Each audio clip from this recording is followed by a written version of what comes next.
এই হাদিসের মধ্যে আছে। আমার আগে পিসা হুজুর আলোচনা করছেন, আপনার পিসা হুজুর আলোচনা করে গেছেন না এসার পরে। উজানি মাদ্রাসার ওলামায়ে কেরাম যারা আছে, এই স্টেজে আলেমরা আছে, খুব মন দিয়ে শুনুন আগে। ওলামায়ে কেরাম মাঝে মাঝে দেখবেন মসজিদের ইমাম সাহেব উনি রুমে বৈশা বৈশা কিতাব পড়তেছে কিতাব, আর আপনি নফল ইবাদত করতেছেন। খুব মন দিয়ে বুঝেন। ইমাম সাহেবরে দেখলেন মাগরিব পড়ার পর সুন্নত পড়ছে, হয়তো 2-4 রাকাত নফল পড়ে উনি কিতাব পড়তেছে ঘরে বৈশা বৈশা বা ওনার রুমে বৈশা। উজানি মাদ্রাসায় গেলেন, যাওয়ার পর দেখলেন কিছু মানুষ মসজিদের মধ্যে নফল নামাজ পড়তেছে, আর উজানি মাদ্রাসার উস্তাদরা রুমে বৈশা বৈশা কিতাব মোতালা পড়তেছে কিতাব পড়তেছে। রাসূলুল্লাহ সাল্লাল্লাহু আলাইহি সাল্লাম বলেন, ফদলুল ইলমি আহাব্বু ইলাইয়া মিন ফদলিল ইবাদাহ। আবেদদের ইবাদতের চাইতে আলেমদের ইলম অন্বেষণ করার মর্যাদা আমি নবীর কাছে আরো বেশি দামি। নবীর কাছে বেশি দামি। আবেদ যারা ইবাদত করে এটাও দামি। নবীজি বলেন আবেদ যে ইবাদত করে এটারও মর্যাদা আছে, আলেম যে ইলম অন্বেষণ করে এটারও মর্যাদা। নবী বলেন আবেদের নফল ইবাদতের মর্যাদা আছে, কিন্তু আবেদের নফল ইবাদতের মর্যাদার চাইতে আলেমের ইলম অন্বেষণ করার মর্যাদা আমি নবীর কাছে আরো বেশি। এটা কেন? আবেদের ইবাদত সঠিক না ভুল এটা আলেম ওই হাজার হাজার পৃষ্ঠা পড়াশোনা করার পর ফতোয়া দিবে। এই জন্য তার আমল শুদ্ধ না অশুদ্ধ এটা আলেম সাহেব বলবে। এই জন্য আলেমের ইলমের অন্বেষণ করার অনেক দাম, অনেক ফায়দা। আল্লাহ আমাদেরকে কথাগুলা বোঝার তৌফিক দান। এক আয়াত থেকে জানলাম সৃষ্টি কেন করলেন, আরেক আয়াত থেকে জানলাম কতদিন পর্যন্ত ইবাদত করব। ইবাদত সম্পর্কে কিছু গুরুত্বপূর্ণ কথা আমরা মনোযোগ দিয়ে শুনব। 5টি অংশে আমরা শুনব। 1 নম্বর, ইবাদতের আবিধানিক পারিভাষিক অর্থ। 2, পবিত্র কোরআনে ইবাদত বা দাসত্ব সম্পর্কে মৌলিক কি কথা আছে। 3, রাসূলুল্লাহ সাল্লাল্লাহু আলাইহি সাল্লামের হাদিসে ইবাদতের ব্যবহার কেমনভাবে হয়েছে। 4, উপকারিতা লাভের দিক থেকে ইবাদত কত প্রকার। 5, আমরা কয় মাধ্যমে ইবাদত করি। এই 5টি অংশে আলোচনা হবে। গরম এরপরে আপনাদের প্রতি আবদার, প্রতিটি কথায় আমরা গুরুত্ব সহকারে শুনব, কিছু শিখে এখান থেকে নিয়ে গিয়ে যেন আমরা অন্যদেরকে শিখাতে পারি, নিজেরা আমল করতে পারি, অন্যদেরকে আমলের প্রতি উৎসাহিত করতে পারি। আল্লাহ তৌফিক দান করেন। আমিন। ইবাদত সম্পর্কে 5টি কথা শোনার আগে একটি হাদিসে কুদসি আমরা শুনব। তিরমিজি শরীফের বর্ণনা। আল্লাহ তাআলা হাদিসে কুদসির মধ্যে বলেন, ইয়াবনা আদম, হে আদম সন্তান, তাফাররাক লি ইবাদাতি, তুমি আমার ইবাদতের জন্য একটু অবসর হও, যথাসাধ্য চেষ্টা করো, নিজেকে ফারেক করো আমার ইবাদতের জন্য। যদি তুমি আমার ইবাদতের জন্য যথাসাধ্য চেষ্টা করো, আমলা সদরাকা গিনা, আমি তোমার অন্তরটা ঐশ্বর্যে ধনাঢ্যতায় পরিপূর্ণ করে দিব। ওয়া আসুদ্দা ফাকরাক, আল্লাহ তাআলা বলেন আমি তোমার দারিদ্রতা দূর করে দিব। ওয়া ইল্লা তাফআল, তুমি যদি ইবাদতের জন্য সময় ফারেক না করো, ইবাদতের জন্য যদি যথাসাধ্য চেষ্টা না করো, মালাতু ইয়াদাইকা শুগলা, আমি তোমার 2 হাত ব্যস্ততায় পরিপূর্ণ করে দিব। শুধু ব্যস্ততা আর ব্যস্ততা, ব্যস্ততা কোনোদিনও শেষ হবে না তোমার। দেখবেন অনেক মানুষ আগে নামাজ পড়তো যে পরিমাণ, এখন তার আন্ডারে 100 জন শ্রমিক কাজ করে, এখন 5 ওয়াক্ত থেকে 3 ওয়াক্ত মসজিদে আসে। কেন? তিনি ব্যস্ত। 1000 শ্রমিক হওয়ার পরে উনি এখন 1 ওয়াক্ত মসজিদে আসে না। ঘটনা কি? এত শ্রমিক ট্যাকেল দিয়া মসজিদে আসার সুযোগ পায় না। আল্লাহ তাআলা বলেন, আমার ইবাদতের জন্য যদি সুযোগ বের না করো, আমি তোমার 2 হাত ব্যস্ততায় পরিপূর্ণ করে দিব। ব্যস্ততা কোনোদিন শেষ হবে না। ওয়ালাম আসুদ্দা ফাকরা, তোমার দারিদ্রতা আমি কোনোদিনও দূর করব না। মনে হবে আপনার কাছে তিনি কোটিপতি, খোঁজ নিয়ে দেখেন 9 কোটি 10 কোটি টাকা ব্যাংকে ঋণ আছে। এই যে পেরেশানির জীবন, এটা শুধুমাত্র কেন? আল্লাহ বলেন, আমি তোমাকে ইবাদতের জন্য বানাইলাম, মূল কাজ ছেড়ে তুমি এখন দুনিয়ার পিছনে ঘুরো। এই জন্য আমি তোমাকে এমন ব্যস্ত করে দিব, এই ব্যস্ততার কারণে তোমার দারিদ্রতাও দূর হবে না। একদিক দিয়ে তোমার মনে হবে কোটিপতি হয়ে যাচ্ছে, অন্য দিয়ে দেখবা ব্যাংকে শুধু ঋণ বাড়তেছে। আল্লাহ আমাদের সকলকে হাজারো ব্যস্ততার মাঝে আল্লাহর জন্য মন থেকে ইখলাসের সাথে যেন সময় দিতে পারি, আল্লাহ তৌফিক দান করেন। ব্যস্ততা দুনিয়া কামানো হালালভাবে এটা দূষণীয় নয়, কিন্তু দুনিয়া কামাইতে গিয়ে আখেরাত ভুলে যাওয়া দূষণীয়। আমি আবার বলছি, হালালভাবে দুনিয়া কামাই করতে গিয়ে আপনি আখেরাত ভুলে যাওয়াটা দূষণীয়। হালালভাবে দুনিয়া কামাই করতে গিয়ে যদি আখেরাত ঠিক থাকে, এটা দূষণীয় নয়, এটা অন্যায় না। কোটি কোটি টাকা কামান আপনি, কিন্তু আখেরাত ভুলে যান নাই, কোনো সমস্যা নেই। কিন্তু আপনি টাকা কামাইতে গিয়ে আখেরাত ভুলে যাচ্ছেন, এটা ক্ষতি হয়ে যাবে। সহিহ বুখারীর বর্ণনা, রাসূলুল্লাহ সাল্লাল্লাহু আলাইহি সাল্লাম 4টা দাগ দিস। খত্ত রাসূলুল্লাহ সাল্লাল্লাহু আলাইহি সাল্লাম খত্তন মুরাব্বা, নবীজি একটা চতুর্ভুজ আঁকছে। এটা চতুর্ভুজ, দেখেন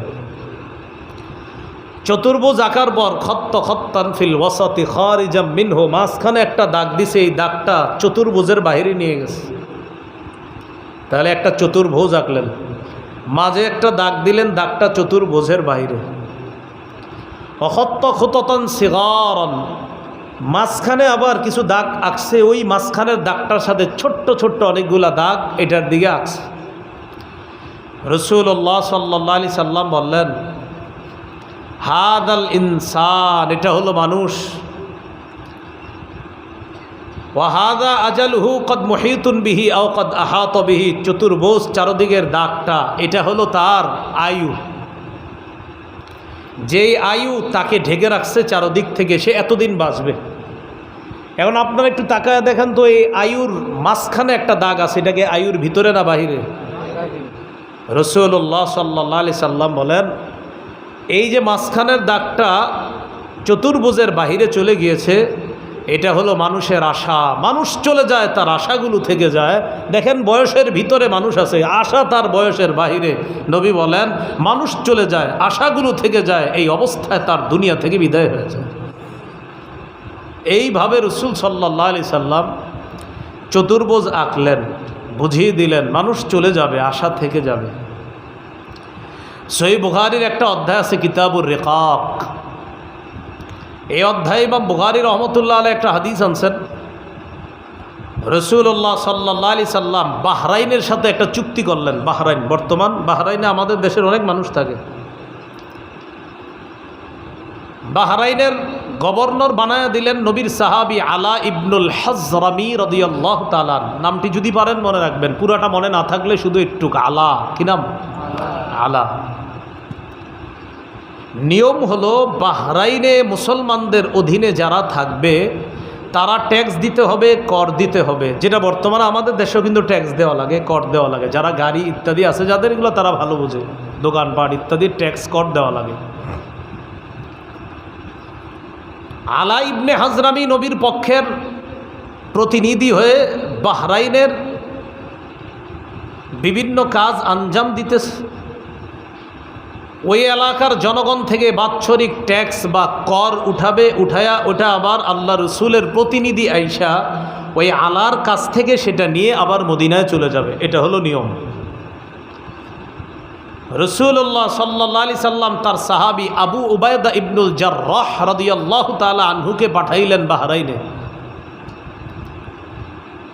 বাহরাইন থেকে তিনি যেন ওই কর আর ট্যাক্স নিয়ে মদিনায় আস। খুব মন দিয়ে শোনেন, বুঝাইতেছি। হালালভাবে দুনিয়া কামাই করা দোষণীয় নয়, তবে আখেরাত যদি ভুলে যায় এটা দোষণীয়। ফাজাআ বিমালিন, আবু উবায়দা ইবনুল জাররাহ মাল সম্পদ নিয়ে বাহরাইন থেকে মদিনায় আসলেন। ওয়াফাতহু সালাতাস সুবহি মা রাসূলিল্লাহ সাল্লাল্লাহু আলাইহি সাল্লাম, ফজরের নামাজের সময় নবীজির সাথে নামাজের শরিক হলেন কোন সাহাবী? আবু উবায়দা ইবনুল জাররাহ, যিনি বাহরাইন থেকে মাল সম্পদ নিয়ে মদিনায় আসছেন। ফাসামিআতিল আনসার বিকুদুমি আবি উবায়দা, আনসারিগণ আবু উবায়দা ইবনুল জাররাহ যে মদিনায় সম্পদ নিয়ে আসছে এটা তারা টের পেয়ে গেছে।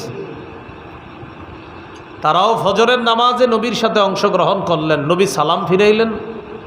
তাআররাদু লাহু, সব সাহাবীরা নবীর কাছে কাছে গিয়ে বসছে, নবীর একদম মুখোমুখি হয়ে বসছে। নবীজি তাদের দিকে তাকায়া তাবাসসামা, একটা মুস্কি হাসি দিলেন।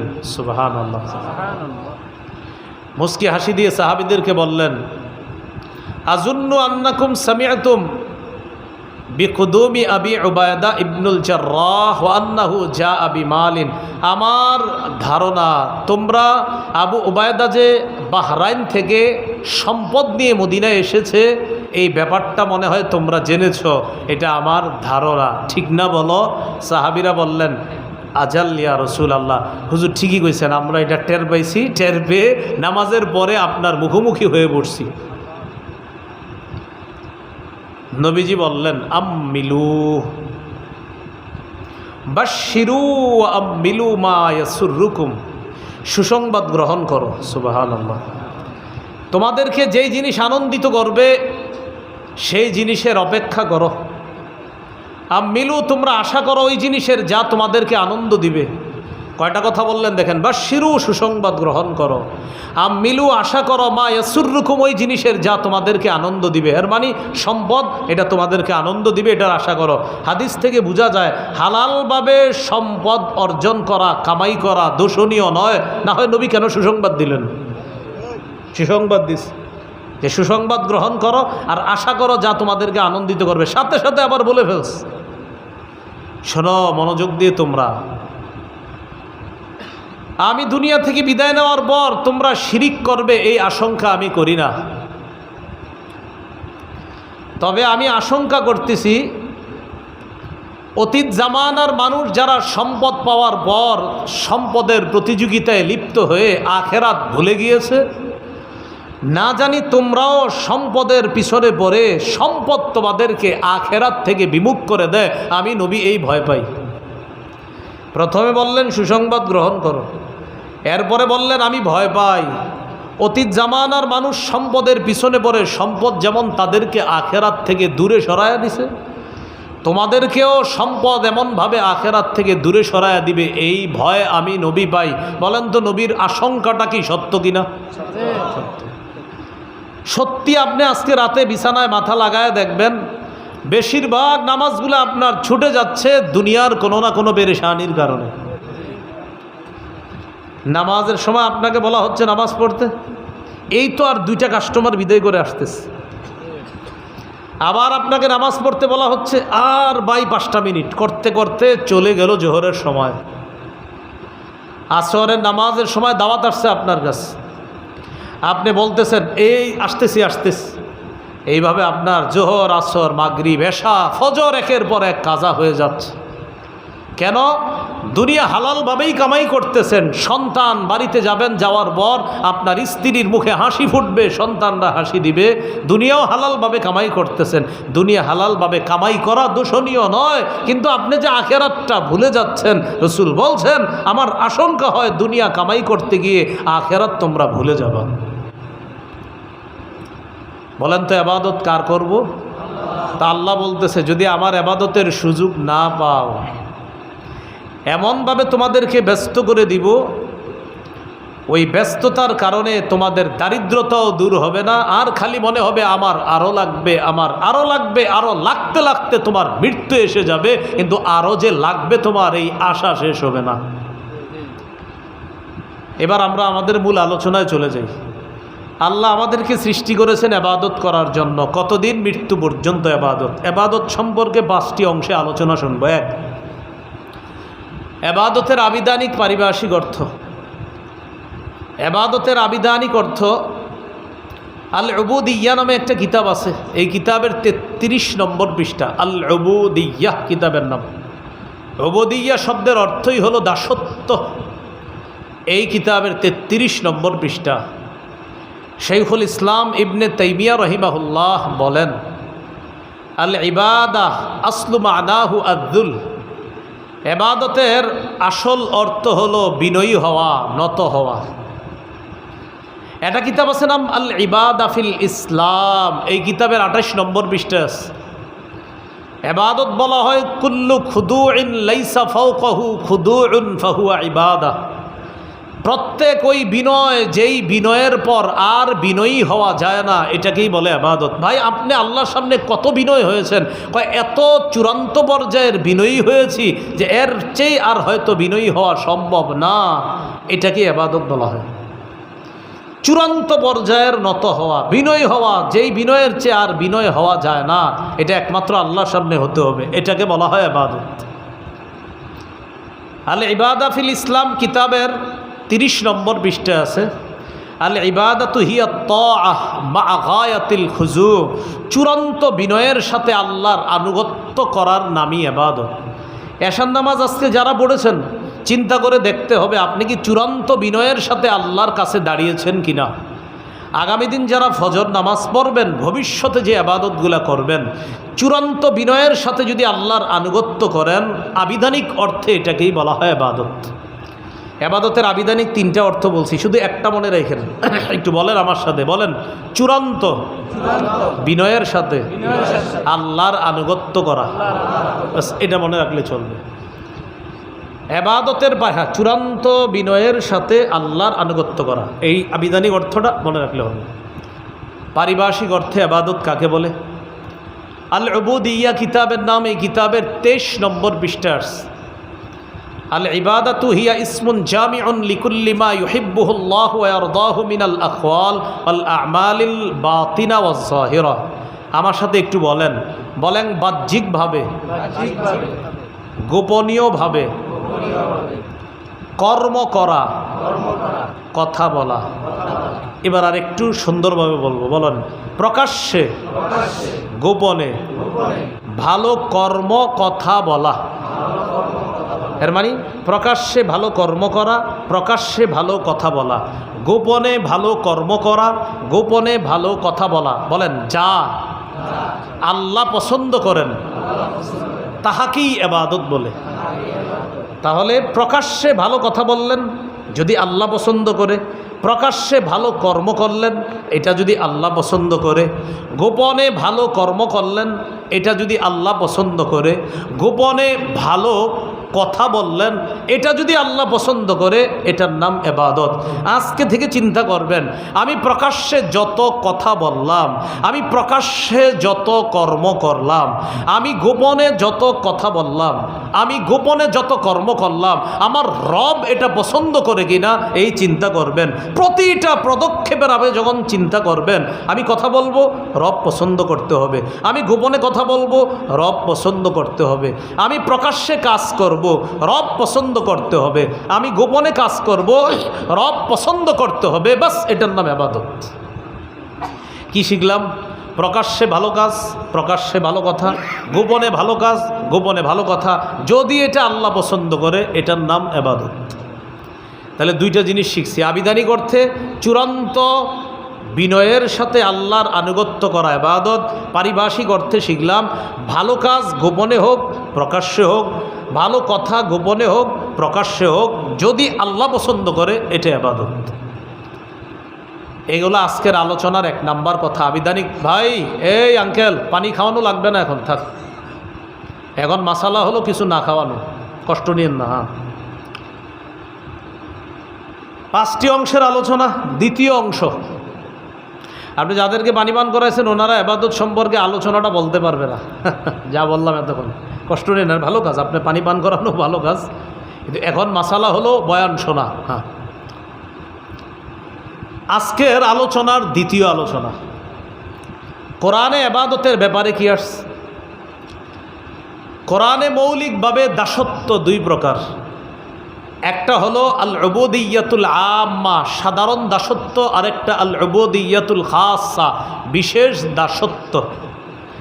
সাধারণ দাসত্বের মধ্যে আসমান জমিনের সবাই অন্তর্ভুক্ত, কিয়ামতের ময়দানে সবাই দাস হয়ে আল্লাহর কাছে উপস্থিত হবে।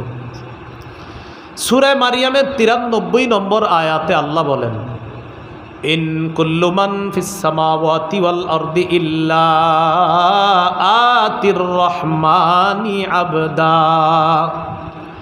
আসমান জমিনের যা কিছু আছে সবাই রহমানের কাছে দাস হয়ে উপস্থিত হবে। এখানে কিন্তু সবাই অন্তর্ভুক্ত, হাঁস, মোরগ, গরু, ছাগল যা আছে সবাই রহমানের দাস, সবাই গোলাম তার, মানে দাসত্ব, সবাই রহমানের দাসত্ব স্বীকার করতেই হবে। 2 নাম্বার বিশেষ দাসত্ব। বিশেষ দাসত্ব আল্লাহর শুধু বিশেষ বান্দারাই করে। সুবহানাল্লাহ। সেটা কারা? সেটা ঈমানদাররা। সূরা ফুরকানের 63 নম্বর আয়াতে আল্লাহ বলেন, ওয়া ইবাদুর রহমানিল্লাযীনা ইয়ামশুনা আলাল আরদি হাওনা ওয়া ইযা খাতাবাহুমুল জাহিলুনা ক্বালু সালামা।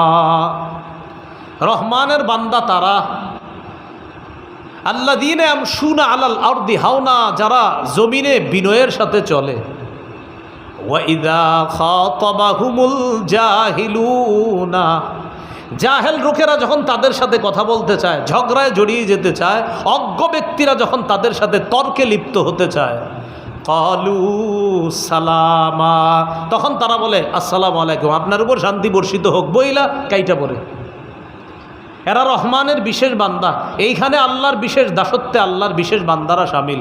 আল্লাহ আমাকে আপনাকে যেন আল্লাহর বিশেষ বান্দাদের অন্তর্ভুক্ত বানায়। এই গেল কোরআনে মৌলিকভাবে দাসত্ব 2 প্রকার।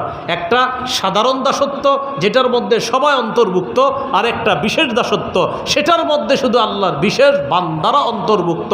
আমি আপনি যেন আল্লাহর ওই বিশেষ বান্দাদের অন্তর্ভুক্ত হতে পারি, আল্লাহ তৌফিক দান করেন। আজকের আলোচনার 3 নাম্বার আলোচনা, হাদিসে ইবাদত সম্পর্কে কি আসছে। এই ব্যাপারে 4টি হাদিস আপনাদের সামনে বলি, মন দিয়ে শুনেন। 1, সুনানে আবু দাউদ 1479 নম্বর হাদিস।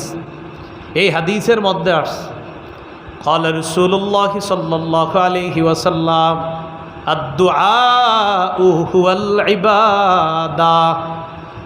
রাসূলুল্লাহ সাল্লাল্লাহু আলাইহি সাল্লাম বলেন, দোয়া করাটাই ইবাদত, দোয়া করাটাই ইবাদত। আপনি যখন আল্লাহর কাছে দোয়া করেন আলাদা, আল্লাহ আমারে মাফ করে দেন, আল্লাহ আমার জমিন দেন, আল্লাহ আমার মেয়েটার বিয়ের ব্যবস্থা করে দেন, হাদিসে রাসূল সাল্লাল্লাহু আলাইহি সাল্লাম বলেন আলাদা যে আল্লাহর কাছে দোয়া করে আমরা কিছু বলি, এটাই ইবাদত। নবী আরেক হাদিসের মধ্যে বলেন, আদ-দুআউ মুখুল ইবাদা, ইবাদতের মগজ হলো দোয়া করা, ইবাদতের সার নির্যাস হলো আল্লাহর কাছে দোয়া করা। এজন্য আলাদা দোয়া করবেন। ইবাদত সম্পর্কে আরেকটি হাদিস, তিরমিজি শরীফের বর্ণনা 2201 নম্বর হাদিস। আমরা বর্তমানে যেই যুগের মধ্যে আছি এটাকে বলা হয় কলহ বিপর্যয়ের যুগ, ফিতনা ফাসাদের জামানা। এই জামানায় যদি একটা ইবাদত করতে পারেন, নবী কি বলে দেখেন, ক্বালা রাসূলুল্লাহ সাল্লাল্লাহু আলাইহি ওয়াসাল্লাম, আল ইবাদাতু ফিল হারজি কাহিজরাতিন ইলাইয়া। নবীজি বলেন কলহ বিপর্যয়ের জামানায় ইবাদত করা আমি নবীর কাছে হিজরত করার মতো। এই জামানায় কেউ যদি ইবাদত করেন, নবীর কাছে হিজরত করলে যেই ফায়দা, যেই উপকারিতা, এই যুগে ইবাদত করা মানে নবীর কাছে হিজরত করা। অন্য হাদিসে আল্লাহ রাসূল বলেন, ওই জামানায় আমার কোনো একজন উম্মত ইবাদত করলে তাকে 50 জনের সওয়াব দেওয়া হবে। সাহাবায়ে কেরাম জিজ্ঞাসা করলেন, হুজুর কোন 50 জন? ওই যুগের 50 জন নাকি অন্য 50 জন? নবী বললেন, বাল আজরু 50 মিনকুম, তোমরা সাহাবী যারা আমার সামনে আসো, তোমাদের 50 জন ইবাদত করলে যেই সওয়াব, ওই কলহ বিপর্যয়ের জামানায় আমার একজন উম্মত ইবাদত করলে তোমাদের 50 জনের সওয়াব। সেটাই জামানা। তো এই জন্য হাদিসে ইবাদত সম্পর্কে আসছে নবীর কাছে হিজরত করার মতো। ইবাদত সম্পর্কে 3য় হাদিসটা শোনেন। মাঝে মাঝে অনেক মানুষ আছেন আপনাদের মধ্যে এমন, যারা নিয়মিত একটা আমল করেন হঠাৎ অসুস্থ হয়ে যান, হয় না এরকম? নিয়মিত আপনি কি করেন, যেমন মাগরিবের পরে আপনি সুন্নত পড়েন, নফল পড়েন, পড়ার পরে বৈশা বৈশা আপনি জিকির করেন। এটা আপনার নিয়মিত একটা আমল, যেটা অনেকে জানে অনেকে জানে না, কিন্তু আপনি নিয়মিত জিকির করেন। এখন একদিন কি হয়েছে, আপনি অসুস্থ হয়ে গেছেন, অসুস্থতার কারণে আজকে আর মাগরিবের পরে ওই জিকির নামক এবাদতটা করতে পারতেছেন না। পারলেও ওই ঘরে শুয়া শুয়া অন্যদিন জিকির করতেন আপনি 300 বার, 400 বার, 500 বার, 1000 বার, আজকে অনেক কষ্ট হইতেছে, 5-6 বারের বেশি বলতে পারতেছেন না, অসুস্থ হয়ে গেছেন। খুব মন দিয়ে শোনেন এই হাদিসটা। হাদিসের কিতাব মুসনাদে আহমদ 6895 নম্বর হাদিস। এই হাদিসের মধ্যে আসছে রাসূলুল্লাহ সাল্লাল্লাহু আলাইহি সাল্লাম বলেন, ইন্নাল আবদা ইযা কানা আলা তরিকাতিন হাসানাতিন মিনাল ইবাদা, কোন বান্দা যখন সুন্দর একটা ইবাদতের পদ্ধতি অবলম্বন করে, যেমন ওই যে প্রতিদিন আপনি জিকির করেন, একটা সুন্দর পদ্ধতি অবলম্বন করছেন, কেউ জানে অনেকে জানে না, কিন্তু আপনি নিয়মিত ইবাদতটা করেন। সুম্মা মারিদ, হঠাৎ আপনি অসুস্থ হয়ে গেছেন, অসুস্থ হয়ে যাওয়ার পর এদিন আর জিকির করতে পারতেছেন না, ঘরে শুয়ে রয়েছেন। কিলা লিল মালাকিল মুআক্কালি বিহি ইউকতুব লাহু বিমিসলি আমালিহি ইযা কানা তালিকা, আল্লাহ ফেরেশতাকে বলে, ও ফেরেশতা, আমার বান্দা প্রতিদিন এই টাইমে জিকির করত, আজকেও জিকির করত, করে না কেন জানো? ও অসুস্থ হয়ে গেছে, ওজোরের কারণে এখন শুয়ে রয়েছে ঘরের মধ্যে। সমস্যা কি? আমি আল্লাহ তো কম দেই না। আমার বান্দা সুস্থ থাকলে জিকির করলে যেই সওয়াব লেখতা, আজকে অসুস্থতার কারণে পারতেছে না করতে, সওয়াব লেখা বন্ধ করবা না, সওয়াব লিখতে থাকবে। এই জন্য ইবাদত নিয়মিত চালু রাখবেন, কিছু ইবাদত ছাড়বেন না। রাসূলুল্লাহ সাল্লাল্লাহু আলাইহি সাল্লাম বলেন, আহাব্বুল আমাল ইলাল্লাহ আদওয়ামুহা ওয়া ইন কাল্লাহ, সহিহ বুখারীর বর্ণনা। আল্লাহর কাছে সবচেয়ে পছন্দনীয় আমল হলো ওই আমল যে আমলটা নিয়মিত করা হয়, যদিও সে আমলটা কম হয়। আমল কম কিন্তু নিয়মিত করেন। যেমন ফজরের পরে আপনি আল্লাহুম্মা আজিরনি মিনান নার, এটা নিয়মিত পড়েন। আল্লাহুম্মা ইন্নী আসআলুকা রিদাকা ওয়াল জান্নাহ, আপনি নিয়মিত পড়েন। বিসমিল্লাহিল্লাযী লা ইয়াদুররু মা ইসমিহি শাইউন ফিল আরদ ওয়ালা ফিস সামাই ওয়া হুয়াস সামিউল আলিম, আপনি নিয়মিত পড়েন। আউযু বিকালিমাতিল্লাহি তাম্মাতি মিন শাররি মা খালাক, এই আমল নিয়মিত করছেন। আউযু বিকালিমাতিল্লাহি তাম্মাহ মিন কুল্লি শাইতানিন হাম্মাহ ওয়া মিন কুল্লি আইনিন লাম্মাহ। ফজরের পর ইখলাস 3 বার, ফালাক 3 বার, নাস 3 বার। যোহরের পর ইখলাস 1 বার, ফালাক 1 বার, নাস 1 বার। আসরের পর ফালাক 1 বার, ইখলাস 1 বার, ফালাক 1 বার, নাস 1 বার। মাগরিবের পর ইখলাস 3 বার, ফালাক 3 বার, নাস 3 বার। এশার পর ইখলাস 1 বার, ফালাক 1 বার, নাস 1 বার। নিয়মিত আমল করতেছেন আপনি।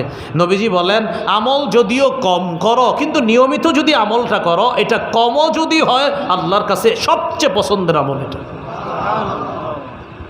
আপনি প্রতিদিন সুবহানাল্লাহ পড়েন, 33 বার আমল করেন, মাশাআল্লাহ, ভালো কথা। এই আমলটা ছাড়াও আপনি অতিরিক্ত আবার আপনি দোকানে বসে বসে আপনার কাজ হলো প্রতিদিন আপনি কথার কথা যে আপনি 70 বার আস্তাগফিরুল্লাহ পড়েন। নবীজি 70 বার পড়তেন, কোনো বর্ণনায় 100 বার, নবী 100 বার পড়তেন, তাই আপনিও পড়েন, নিয়মিত পড়তেছেন আপনি।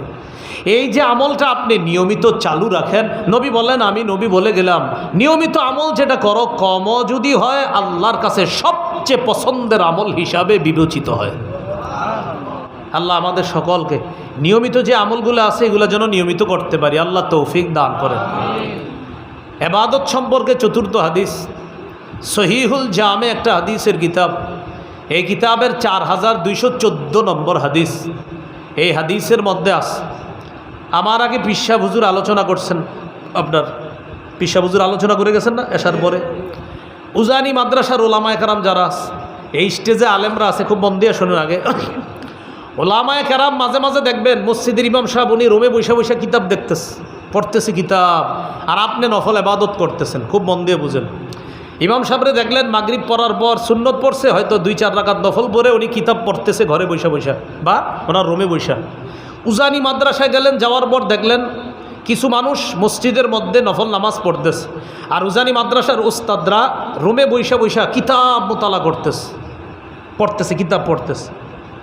রাসূলুল্লাহ সাল্লাল্লাহু আলাইহি সাল্লাম বলেন, ফাদলুল ইলমি আহাব্বু ইলাইয়া মিন ফাদলিল ইবাদাহ, আবেদদের ইবাদতের চাইতে আলেমদের ইলম অন্বেষণ করার মর্যাদা আমি নবীর কাছে আরো বেশি দামি, নবীর কাছে বেশি দামি। আবেদ যারা ইবাদত করে এটাও দামি। নবীজি বলেন আবেদ যে ইবাদত করে এটারও মর্যাদা আছে, আলেম যে এলেম অন্বেষণ করে এটারও মর্যাদা। নবী বলেন আবেদের নফল ইবাদতের মর্যাদা আছে, তো আবেদের নফল ইবাদতের মর্যাদার চাইতে আলেমের এলেম অন্বেষণ করার মর্যাদা আমি নবীর কাছে আরও বেশি। এটা কেন? আবেদের ইবাদত সঠিক না ভুল এটা আলেম ওই হাজার হাজার পৃষ্ঠা পড়াশোনা করার পর ফতোয়া দিবে। এই জন্য তার আমল শুদ্ধ না অশুদ্ধ এটা আলেম সাহেব বলবে। এই জন্য আলেমের এলেমের অন্বেষণ করার অনেক দাম, অনেক ফায়দা। আল্লাহ আমাদেরকে কথাগুলা বোঝার তৌফিক দান করেন। এই হলো আজকের আলোচনার 3 নাম্বার আলোচনা গেল, মনে আসেনি? 1 নাম্বার আবিধানিক অর্থ, পারিভাষিক অর্থ গেল। 2 নাম্বার গেল কোরআনে দাসত্ব 2 প্রকার। 3 নাম্বার গেল হাদিসে 4টি হাদিস থেকে আপনাদেরকে ইবাদতের ব্যবহার দেখাইলাম। আজকের আলোচনার 4 নাম্বার আলোচনা, আমার সাথে বলতে হবে এটা। বলেন উপকারিতা লাভের দিক থেকে ইবাদত 2 প্রকার। 1, নিজে ইবাদত করে উপকার লাভ করা। 2, অন্যের মাধ্যমে ইবাদত করে উপকার লাভ করা। তাহলে এই যে সুন্দর 2টা জিনিস শিখলেন, বাসায় গিয়ে আপনার বিবিরে বলে দিলেন যে দেখো উপকারিতা লাভের দিক থেকে ইবাদত 2 প্রকার। একটা নিজে ইবাদত করে সওয়াব কামাই করা, 2 নাম্বার অন্যের সাহায্যে ইবাদত করে সওয়াব কামাই করা। কয়েকটা দৃষ্টান্ত নেন। তিরমিজির বর্ণনা 2910 নম্বর হাদিস, 2910। এই হাদিসের মধ্যে আসছে قال رسول الله صلى الله عليه وسلم من قرأ حرفا من كتاب الله فله به حسنة والحسنة بعشر أمثالها لا أقول ألف لام ميم حرف ولكن ألف حرف ولام حرف وميم حرف। রাসূলুল্লাহ সাল্লাল্লাহু আলাইহি সাল্লাম বলেন কেউ যদি কোরআনের একটি অক্ষর পড়ে, কয়টি? একটি অক্ষর পড়ে, তার আমলনামায় সাথে সাথে 10টি নেকি লিপিবদ্ধ হয়ে যাবে। নবী বলেন আমি বলছি না আলিফ লাম মিম পুরাটা একটা অক্ষর, বরং আলিফ একটা অক্ষর, লাম একটা অক্ষর, মিম একটা অক্ষর। আলিফ লাম মিম কেউ পড়বে তার আমলনামায় 30টা নেকি লিপিবদ্ধ হবে। কিছুক্ষণ সওয়াব কামাই করি, চলেন বলেন আলহামদু। আবার আলহামদু, হামজা লাম জবর আল, হামিম জবর হাম, দাল পেশ দু, আলহামদু। আমরা সবাই 250 নেকি পাইছি প্রত্যেকে কয়শো নেকি পাইছি? 250। আবার বলেন তো আলহামদু 300, আলহামদু 350, আলহামদু 400, আলহামদু 450, আলহামদু মোট 500 হয়ে গেছে। কত হয়েছে? প্রত্যেকের আমল নামায় আল্লাহ 500 নেকি দিয়ে দিছে। কিভাবে? হামজা লাম হা মিম দাল 5 অক্ষর। কয় অক্ষর? 5 অক্ষর। প্রতি অক্ষরে 10 হইলে 5 অক্ষরে কত? 50। আমরা মোট 10 বার পড়ছি, 10 50-এ কত হয়? 500। তাহলে তো এই জন্য মসজিদের মক্তবে সকালবেলা ইমাম সাহেব যে বাচ্চারে পড়ায় হামজা লাম জবর আল, হামিম জবর হাম, ডাল পেশ দু, আলহামদু, এটা বলে এই তুই যা, এই তুই আয়, এদিকে আয়। বা জবর বা, শিন জবর শাহ বাসা, র জবর র বাসা র, তুই যা, তুই আয়। এবার একটু ভাবেন তো ওই সকালের মসজিদের ইমাম সাহেবের কি পরিমাণ সওয়াব হচ্ছে, আর ওই বাচ্চার আমল নামায় কি পরিমাণ সওয়াব। আমরা গুরুত্ব দিই না, সকালে হুজুরে পড়ায় এরকম, মানে গুরুত্ব নেই এটার। আজকে থেকে গুরুত্ব দিবেন যে এক একটা আলেম নুরানির যখন পড়ায় তিনি হামজা লাম জবর আল প্রতিটা অক্ষর তিনি বারবার পড়াইতেছে, আর অক্ষরের বিনিময়ে 10 করে তার আমল নামায় লিপিবদ্ধ হচ্ছে। এই জন্য ওলামায়ে কেরামের সবচেয়ে বড় একটা গুণাগুণ কি জানেন? তারা তাদের মক্তবার হেফসোখানার উস্তাদ যারা, তাদেরকে সহজে বলে না। কোনো উস্তাদদেরকে আমরা বলি না, কিন্তু আমরা যাদের কাছে কায়দা আমপারা পড়ছি, কোরআন পড়ছি, তাদেরকে সহজে বলি না। এবং মৃত্যুবরণ যখন আমাদের এই উস্তাদরা করে কষ্ট বেশি পাই, ওই কায়দার উস্তাদ বললে বেশি কষ্ট লাগে। আপনারাও ট্রাই করবেন, বিদেশে চলে গেছে দেখবেন অনেকে, সৌদি আরব দেশে থাকে, ওই কায়দা যার কাছে পড়ছে ওনারা এখনও ভুলে না। আমি হুজুরের কাছে কায়দা পড়ছি, আমাকে বক্তব্য পড়ছি, তো এই হুজুরের কেন এত মহব্বতের কারণটা বুঝতেছেন না? কারণ তিনি আপনার ফাউন্ডেশনটা তৈরি করে দিচ্ছেন। আল্লাহ আমাদেরকে বুঝার তৌফিক দান করেন। এখন আসেন, এই যে আলহামদু বললাম, এই যে আমরা প্রত্যেকে যখন কোরআন পড়ব নিজে নিজে আমরা এই সওয়াবটা অর্জন করব। এটা বলছিলাম উপকারিতা লাভের দিক থেকে ইবাদত দুই প্রকার। আমরা কোরআন পড়লাম, তেলাওয়াত করলাম, নিজে নিজে ইবাদত করলাম, সওয়াব পেয়ে গেলাম। অন্যের সাহায্যে সওয়াব, এটার একটা দলিল নেন। সহিহ বুখারীর বর্ণনা 5353 নম্বর হাদিস। 5353 কত হয়? 5353। আর 5353 কত হয়? 5000। এইভাবে মাঝে মাঝে বলি যেন মুখস্থ থাকে আপনাদের। 5353 কি সুন্দর, দুই পাশে 2 5, আবার দুই পাশে 2 3, 5353, 5353 এই হাদিসের মধ্যে আসছে। قال رسول الله صلى الله عليه وسلم الساعي على الأرملة والمسكين كالمجاهد في سبيل الله। রাসূলুল্লাহ সাল্লাল্লাহু আলাইহি সাল্লাম বলেন, কোনো ব্যক্তি যদি কোনো বিধবা অসহায় নারীর সাহায্য সহযোগিতায় এগিয়ে যায়, কোনো এতিমের সহযোগিতায় এগিয়ে যায়, আল্লাহর রাস্তার মুজাহিদের যেই সওয়াব তার আমলনামায় সেই সওয়াব। আবিল কাইমিল লাইল আস-সাইমিন নাহার, সারা রাত তাহাজ্জুদ পড়লে যেই সওয়াব তার আমলনামায় সেই সওয়াব। সারা দিন নফল নামাজ পড়লে যেই, নফল রোজা রাখলে যেই সওয়াব তার আমলনামায় সেই সওয়াব। কেউ যদি বিধবা অসহায়দের সাহায্য সহযোগিতায় এগিয়ে যায়, এতিমদের সাহায্য সহযোগিতা করে, তাহলে আল্লাহর রাস্তার মুজাহিদের মতো তার সওয়াব। এইটা হলো অন্যের সাহায্যে ইবাদত করার লাভ। তাহলে বিধবাকে সাহায্য করা, এটা অন্যের সাহায্যে সওয়াবটা কামাই করলেন। এতিমকে সাহায্য করলেন আরেকজনকে, ইবাদত আপনিই করছেন কিন্তু আরেকজনের সাহায্য লাগছে। আপনি দান আরেকজনকে করলেন, তো দান করতে হইলে আরেকজন লাগে, এটা আরেকজনের সাহায্যে সওয়াব কামাই করা। তো বলছিলাম উপকারিতা লাভের দিক থেকে ইবাদত দুই প্রকার। একটা নিজে ইবাদত করে সওয়াব কামাই করা, 2 নাম্বার অন্যের সাহায্যে ইবাদত করে সওয়াব কামাই করা। আজকের আলোচনা, শেষ আলোচনা, সেটা হলো আমরা কয় মাধ্যমে ইবাদত করি একটু বলেন আমার সাথে। সাধারণত আমরা 5 মাধ্যমে ইবাদত করি। 1 মুখ দিয়ে, 2 শরীর দিয়ে, 3 অর্থ সম্পদ দিয়ে, 4 কলব দিয়ে, 5 টাকা এবং শরীর দিয়ে, মানে সম্পদ এবং শরীর দিয়ে। তাহলে আমরা কয় মাধ্যমে ইবাদত করি? প্রথমে কলবেরটা বলি, কলব, প্রথমে কলব। আচ্ছা আবার একটু মস্ক করে নেই, বলেন 1 নম্বর কলব দিয়ে, 2 মুখ দিয়ে, 3 শরীর দিয়ে, 4 সম্পদ দিয়ে, 5 সম্পদ এবং শরীর দিয়ে। কয় মাধ্যমে ইবাদত করি? 1 নাম্বার বলেন কলব দিয়ে যে ইবাদত করি, বলেন এই ইবাদতকে আত্মিক ইবাদত বলে। না আত্মিক না, আত্মিক, আত্মা, আত্মা, আত্মিক ইবাদত। কি ইবাদত? হ্যাঁ। আচ্ছা এবার আমি একটু বলি, মন দিয়ে শোনেন। কলব দিয়ে যে ইবাদত করি এটাকে বলা হয় আত্মিক ইবাদত। কলব দিয়ে যে ইবাদত করি কি ইবাদত? আর এই আত্মিক ইবাদতটা উজানিতে প্র্যাকটিক্যাল দেখা আপনাদেরকে। আত্মিক অন্তরের ইবাদতটা উজানি সহ আরও যত আল্লাহওয়ালাদের মজলিস আছে। 2 নাম্বার মুখ দিয়ে ইবাদত করি, এটাকে বলা হয় মৌখিক ইবাদত। 3 নাম্বার শরীর দিয়ে যে ইবাদত করি এটাকে বলা হয় দৈহিক বা শারীরিক ইবাদত। 4 নাম্বার টাকা সম্পদ দিয়ে যে ইবাদত করি এটাকে বলা হয় আর্থিক ইবাদত। হ্যাঁ। 5 নাম্বার সম্পদ এবং শরীর দিয়ে করি, এটাকে বলা হয় আর্থিক এবং শারীরিক ইবাদত। 1 নাম্বার কলব দিয়ে করি আত্মিক ইবাদত, যেমন বিশুদ্ধ নিয়ত করা, এটা কলবের ইবাদত। সুবহানাল্লাহ। কি নিয়ত করা? যেমন এই বছর যারা কোরবানি দিছেন, কোন নিয়তে দিছেন আপনি ভালো জানেন। এই কোরবানির যদি নিয়ত শুদ্ধ থাকে ঠিক আছে, অশুদ্ধ হইলে কোরবানি বাতিল। সহিহ বুখারীর 1 নম্বর হাদিস।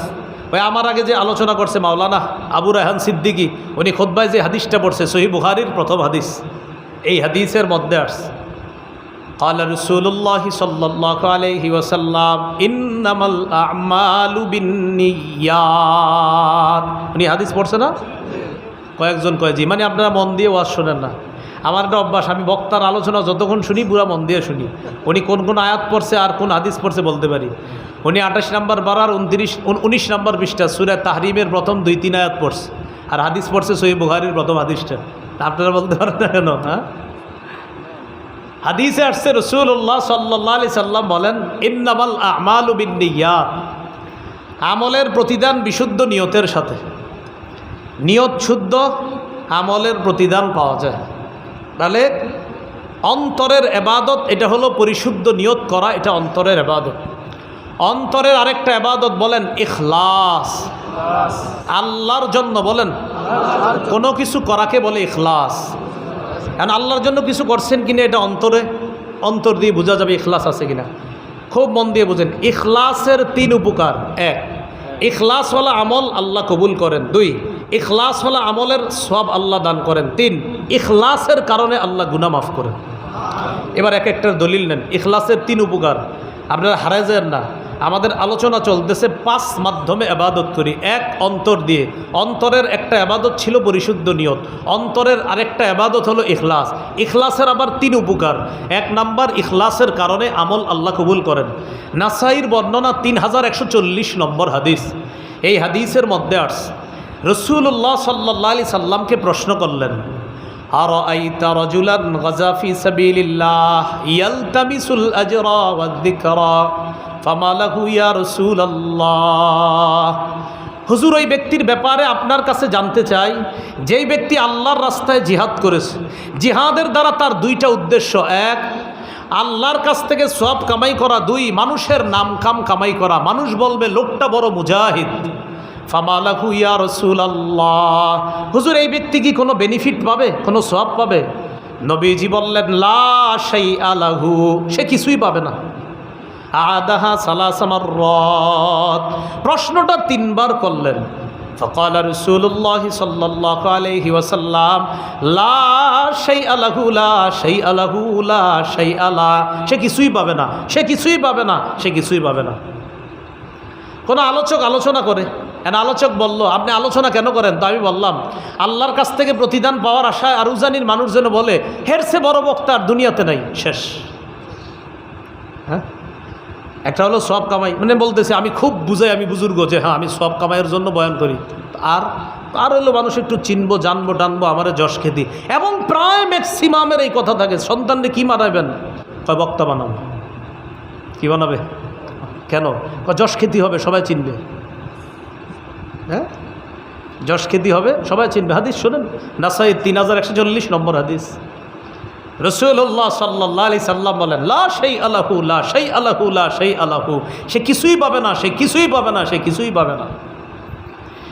শেষে নবী বলেন, ইন্নাল্লাহা লা ইয়াকবালু মিনাল আমালি ইল্লা মা কানা লাহু খালিসা ওয়াবতুগিয়া বিহি ওয়াজহুহু।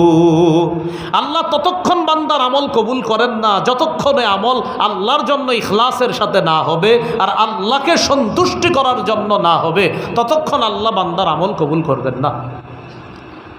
যেমন উজানি মাদ্রাসার মাহফিলে যেই মানুষ হয়, চরমনায় যেই পরিমাণ মানুষ হয়, আরও বড় বড় সংস্থার মাহফিলে যেই পরিমাণ মানুষ হয়, আপনাদের এলাকার ছোট্ট একটা মসজিদে যেই পরিমাণ মানুষ হবে, ওই জায়গায় যেই বয়ান দেওয়া আমার মাকসাদ থাকবে, আপনাদের এই ছোট্ট জায়গায় 4-5 জনের সামনেও ওই বয়ানটাই দিতে হবে আমার, যেটা তাদের সামনে দিব যে মানুষ বেশি দেখলাম আর বললাম এখানে নামকাম বেশি হবে, এখানে ফাটাফাটি বয়ানটা করব, আর এখানে 3 জন আছে, এখানে কোনো মতে একটা বুঝ দিয়ে দিই না, এটা হবে না।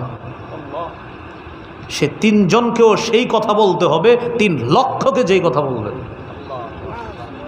কারণ 3 জন, ওই 3 জন আপনার বয়ানে যদি হেদায়েত পেয়ে যায়, বাস তা আপনার তো মুক্তির জন্য যথেষ্ট। আল্লাহ আমাদেরকে বুঝার তৌফিক দান করেন।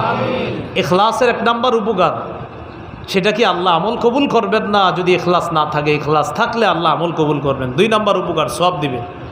সহিহ বুখারীর 56 নম্বর হাদিস, সাদ ইবনে আবি ওয়াক্কাস রাদিয়াল্লাহু তাআলা আনহুকে আল্লাহ রাসূল বলেন, ইন্নাকা লান তুনফিকা নাফাকাতান তাবতাগী বিহা ওয়াজহাল্লাহ ইল্লা উজিরতা আলাইহা। সাদ ইবনে আবি ওয়াক্কাসকে আল্লাহ রাসূল বলেন, তুমি যতক্ষণ আল্লাহকে খুশি করার জন্য দান করবা, এই দানের বিনিময়ে তোমাকে সওয়াব দিতেই থাকবেন, আল্লাহ সওয়াব দিতেই থাকবেন।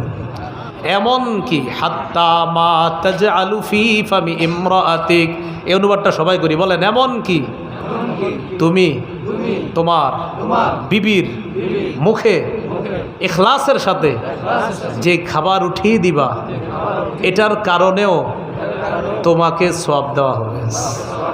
কয়দিন খাওয়াইছেন? আল্লাহ আমাদেরকে বুঝার তৌফিক দান করেন। স্বামী স্ত্রী আপনাদের মাঝেই তো এগুলো হবে। অথচ অনেকে আছেন 30 বছর যাবত তো এই আমল করেন নাই, হ্যাঁ সম্ভবত। এ হলো ইখলাসের দ্বিতীয় উপকার। ইখলাসের 3 নম্বর উপকার, ইখলাসের কারণে গুনাহ মাফ হয়। এবার একটা হাদিস শোনায়, যে হাদিসটি আপনারা ছোটবেলা থেকে অনেক শুনছেন কিন্তু আপনারা অনেকে জানেন না এটা যে হাদিস। সহিহ বুখারীর বর্ণনা 3467 নম্বর হাদিস, সহিহ মুসলিমও আছে। এই হাদিসের মধ্যে আসছে ওই যে এক মহিলা কুকুরকে পানি পান করাইছে, পানি পান করানোর কারণে আল্লাহ মাফ করে দিয়েছে, ঠিক না? এটা আসলে বুখারীর হাদিস, মুসলিমও আছে। নবীজি বলেন বাইনামা কালবুন ইউতিফু বিরাকিয়া, একটা কুকুর কূপের পাশে জিহ্বা বের করে এইভাবে ঘুরতেছে, কাদা ইয়াকতুলুহুল আত, পিপাসার কারণে সে মারা যাওয়ার উপক্রম, জিহ্বাটা বের করে রাখছে। ফারাআতহু বাগিয়ুম মিন বাগায়া বনি ইসরাঈল, বনি ইসরাইলের এক ব্যভিচারিণী নারী দূর থেকে কুকুরটা দেখছে। ফানাজাআত মুকাআহা ফাসাকাতহু, মৌজা খুলছে নিজের মৌজাটা, এক ব্যভিচারিণী নারী যিনি টাকার বিনিময়ে তার সতীত্ব বিক্রি করে বেড়াতো। এই মহিলা তার মৌজা খুলে মৌজার মধ্যে পানিতে ভিজায় ওই মৌজা আনছে, আনার পর কুকুরকে পানি পান করাইছে। নবী বলেন গুফিরা লাহা বিহি, শুধু এই আমলটার মধ্যে ইখলাস থাকার কারণে তার এই ভয়ঙ্কর অপরাধগুলোও আল্লাহ মাফ করে দিয়েছে। ইখলাস কিসের ইবাদত? বলে গেছে অন্তরের। কয় মাধ্যমে ইবাদত করি? 5। 1 নাম্বার অন্তর দিয়ে। বিশুদ্ধ নিয়ত কিসের ইবাদত? অন্তরের। ইখলাস কিসের ইবাদত? অন্তরের। তো আমার সাথে বলেন লা ইলাহা ইল্লাল্লাহ, পড়েন বলেন এই কালিমা মুখে উচ্চারণের পাশাপাশি অন্তরেও লালন করা, অন্তরেও ধারণ করার নাম অন্তরের ইবাদত। লা ইলাহা ইল্লাল্লাহ মুখ দিয়ে বলতেছেন, ঠিক আছে, আল্লাহ ছাড়া কোনো ইলাহ নাই, এটা অন্তরেও ধারণ করতে হবে যে আসলে আল্লাহ ছাড়া কোনো ইলাহ নাই, তখন এটা অন্তরের ইবাদত। এটা দলিল নেন সহিহ বুখারীর 44 নম্বর হাদিস। এই হাদিসের মধ্যে আসছে ক্বালা রাসূলুল্লাহ সাল্লাল্লাহু আলাইহি ওয়াসাল্লাম ইয়াখরুজু মিনান নার মান ক্বালা লা ইলাহা ইল্লাল্লাহ ওয়া ফি কলবিহি ওয়াজনু শাঈরাতিন মিন খায়র ওয়া ইয়াখরুজু মিনান নার মান ক্বালা লা ইলাহা ইল্লাল্লাহ ওয়া ফি কলবিহি ওয়াজনু বুররাতিন মিন খায়র ওয়া ইয়াখরুজু মিনান নার মান ক্বালা লা ইলাহা ইল্লাল্লাহ ওয়া ফি কলবিহি ওয়াজনু যাররাতিন মিন খায়র।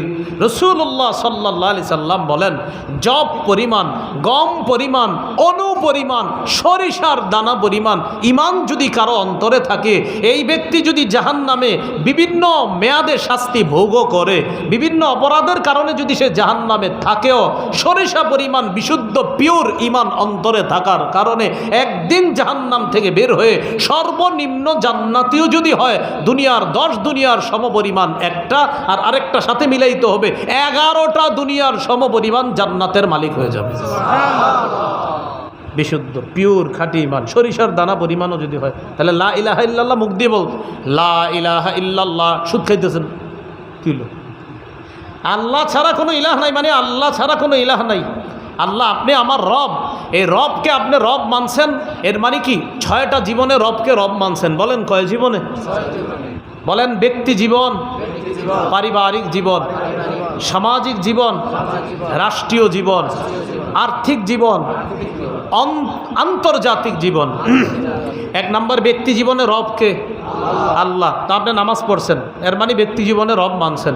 2 নাম্বার, পারিবারিক জীবনে রবকে না। ফজরের সময় ছেলেরে বললেন থাক ঘুমাক, স্বাস্থ্য নষ্ট হবে। পারিবারিক জীবনে আপনি রব আল্লাহরে না মানছেন, তো আল্লাহরে রব মেনে থাকলে সন্তানকে কেন উঠাচ্ছেন না? পারিবারিক জীবনে রব। অনেক মুরব্বীরা আছে দেখবেন, আসসালামু আলাইকুম কাকা, আপনি নাতিরা মসজিদে আসেন, আর বললো না খারাপ হয়ে গেছে। না চাচা, আপনি ওই নাতিরে আসতে বলতে হবে। এটা হলো পারিবারিক জীবনে রব। 3 নাম্বার, সামাজিক জীবনে রব।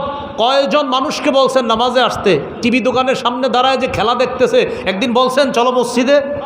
যদি আপনারে বলার পর আপনি বলেন আর বললো না, এগুলো আসে না, এত বলি না, 1 লাখ বার বলবেন না আসুক, বলতে হবে। এগুলো সামাজিক জীবনে রব। 4 নাম্বার, অর্থনৈতিক জীবনে রব। অর্থনৈতিক জীবনে রব কে? বলেন কে? তো সুদ খান কেন? আল্লাহ না অর্থনৈতিক জীবনের রব? তো সুদ খাওয়া মানে কি আল্লাহর আপনি রব মানেন না? তো সুদ হারাম করছে কে? বলেন রব কে হারাম করছে? ঠিক আছে, এই জায়গায় রব বলি, সুদ হারাম করছে কে? তো সুদ খান কেন? অর্থনৈতিক জীবনে না আল্লাহরে রব মানছেন? আপনি সুদও খান, আবার বলেন আমার অর্থনৈতিক জীবনের রব আল্লাহ। তো আল্লাহ কয় আমি তোমার অর্থনৈতিক জীবনের রব, সুদ খাও কেন? 5 নাম্বার, রাষ্ট্রীয় জীবনের রব আল্লাহ। এই দেশে ইসলাম কায়েম হোক, কয়দিন আল্লাহরে বলছেন? হ্যাঁ, উজানি মাদ্রাসা থেকে ডাক আসছে, বা কচুয়ার ওলামায়ে কেরাম সবাই মিলে ডাক দিছে, চলেন অমুক জায়গায় যেতে হবে আমাদের। আর আপনি আপনার সন্তানরে বললেন হুজুর রাজাক তুই যাইস না। রাষ্ট্রীয় জীবনে রব কে? আল্লাহ। 6 নাম্বার, আন্তর্জাতিক জীবনে রব কে? ফিলিস্তিনের মুসলমানদের সহযোগিতায় কয়দিন আপনি কিভাবে সহযোগিতা করছেন? এই 6 জীবনে আপনি আল্লাহকে রব মানছেন, সেটা কই? রুহের জগতে। আল্লাহ বলছে আলাস্তু বিরব্বিকুম, আমি কি তোমাদের রব নই? সবাই বলছে, ফেরাউন পর্যন্ত বলছে কলু বালা। হামান, কারুন, সাদ্দাত সবাই বলছে কলু বালা, হ্যাঁ আপনি আমাদের রব। তাহলে লা ইলাহা ইল্লাল্লাহ, এটা মুখে বলা, অন্তরে লালন করা, এটা আত্মিক ইবাদত। মনে আসেনি কয় মাধ্যমে ইবাদত করি? মাশাআল্লাহ, আল্লাহ মনে রাখার তৌফিক দান করেন। তাহলে একটা গেল বিশুদ্ধ নিয়ত, আরেকটা গেল ইখলাস, আরেকটা গেল লা ইলাহা ইল্লাল্লাহ, অন্তরে লালন করা। আরেকটা বলেন তাওয়াক্কুল করা। তাওয়াক্কুল মানে আল্লাহর উপর ভরসা করা। আল্লাহর উপর ভরসা কাকে বলে? যাদের গরু ঘর আছে, গরুর ঘরের দরজাটা খুলে রাখবেন, খুইলা গরুটা ঘরের দরজার সামনে রাইখা বলবেন আল্লাহ ভরসা, এটা বললে ঘুমায় থাকবেন। চুরি করবো না, আপনার আল্লাহ ভরসা, এটার নাম তাওয়াক্কুল না। সাহাবায়ে কেরাম নবীরে বললেন হুজুর আমরা পাহাড়ের উপরে ঘোড়া টোরা ছাইরা দেই, আল্লাহর উপরে তাওয়াক্কুল আছে, ঘোড়া আবার আসবে। নবী বলে এটার নাম তাওয়াক্কুল না। ঘোড়া বাঁধবা, সেফটি দিবা, নিরাপত্তা দিবা, দেওয়ার পর সব চেষ্টা তুমি বান্দার পক্ষ থেকে করার পর বলবা আমি বান্দা হিসাবে আমার যথাসাধ্য চেষ্টা করছি আমার এই সম্পদ হেফাজত করার জন্য, আল্লাহ ভরসা ইনশাল্লাহ, বাকিটা আল্লাহ দেখবে ইনশাল্লাহ। এটার নাম তাওয়াক্কুল। ঘরের দরজা বন্ধ করবেন, আয়াতুল কুরসি পড়ে এবার গরুটা আল্লাহ হেফাজত করবে, এটার নাম তাওয়াক্কুল। এই হলো তাওয়াক্কুল, এটা আত্মিক ইবাদত। ইবাদত করি কয় মাধ্যমে? 1 নাম্বার কি দিয়ে? অন্তর। 2 মুখ দিয়ে। মুখ দিয়ে ইবাদতকে বলা হয় মৌখিক ইবাদত। মৌখিক ইবাদতের মধ্যে শ্রেষ্ঠ একটা ইবাদত তিলাওয়াতুল কোরআন, কোরআন তেলাওয়াত করা। সহিহ বুখারীর বর্ণনা 5011 নম্বর হাদিস। আনিল বারা ইবনে আজিব রাদিয়াল্লাহু তাআলা আনহু قال কানা রাজুলুন ইয়াতলু সূরাতাল কাহফ। এক ব্যক্তি ইয়াকরাউ সূরাতাল কাহফি, সূরা কাহফ তেলাওয়াত করতেছিলেন। ফাতাগাশাতহু সাহাবা, উনি কোরআন তেলাওয়াত করা অবস্থায় আকাশের একখণ্ড মেঘ কেমন যেন একদম দুনিয়ার কাছাকাছি চলে আসছে। ওয়া ইলা জানিবিহি, তার পাশে তার একটা ঘোড়া, হিসানুন মারবুতুন বিশাতনাইন, 2টা রশি দিয়ে তার ঘোড়াটা বাঁধা। উনি সূরা কাহফ তেলাওয়াত করতেছে, ওনার পাশে তার ঘোড়া 2টা রশি দিয়ে বাঁধা। আকাশের একখণ্ড মেঘ কেমন যেন দুনিয়ার কাছাকাছি আইসা ওই ঘোড়ার উপরে ছায়া দিতেছে, তাকেও ছায়া দেয়। ফাজাআলা ইয়ানফিরু, ঘোড়া উঠা লাফানো শুরু করতেছে, লাফাইতেছে খালি। উনি টেনশনে পড়ে গেছে, ঘটনা কি? তেলাওয়াত শেষ করলেন। ফালাম্মা আসবাহা আতা রাসূলুল্লাহি সাল্লাল্লাহু আলাইহি ওয়াসাল্লাম, সকালবেলা নবীর কাছে আসলেন। ফাযাকারা লাহু যালিকা। পুরা ঘটনা নবীরে বললেন, হুজুর আমি সূরা কাহফ পড়তেছিলাম, আকাশের মেঘখণ্ড আসছে, আসার পর আমার ঘোড়া লাফানো শুরু করছে। নবীজি বললেন, তিলকাস সাকিনাতু তানাজ্জালাত বিল কুরআন। এটা ছিল আল্লাহর পক্ষ থেকে প্রশান্তি, কোরআন তেলাওয়াতের কারণে এই প্রশান্তি দুনিয়াতে নেমে এসেছে। এই জন্য মাঝে মাঝে রাতের বেলা কোরআন তেলাওয়াত করেন। সহিহ মুসলিমের বর্ণনায় আসছে, রাতে যারা কোরআন তেলাওয়াত করে তাসতামিউ, ফেরেশতারা তার তেলাওয়াত শুনতে থাকে। রাত 3টা 3:30টায় ঘুম ভেঙে গেছে। এখন তো 3টা 3:30টায় ঘুম ভাঙে না, আপনি ঘুমানি 3টায়।